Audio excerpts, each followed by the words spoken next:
Hello, ওয়ালাইকুম আসসালাম। হ্যাঁ ভালো আছি, তুমি কেমন আছো? ভালো। হ্যাঁ ভালো আছো না? আচ্ছা তুমি কার সঙ্গে আছো? তোমার বউয়ের সঙ্গে। ওই মাদার চোরের সঙ্গে? ওই মাদার চোর তো এতই হারামজাদা, ওই শুয়োর বাচ্চা, ওই তো লটির বাচ্চা, ওই সাহায্যদি বেটা মাগিল দিছে, এতই মাগিল দিছে।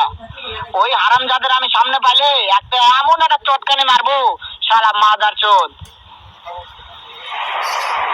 শুনো, তবে কি হচ্ছে, ওই মাদার চোদ ওই জায়গায় আছে নাকি? ও আমার কথা সব শুনতেছে।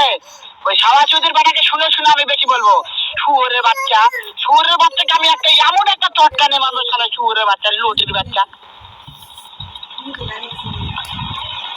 তাই নাকি? ওই শুয়োরের বাচ্চা আমাকে মারতে চায়? শুয়োরের বাচ্চাকে আমি দেখা সাক্ষাৎ হলে বলে শুয়োরের বাচ্চাকে আমি এমন চটকানি মারবো, মাদার চোদ।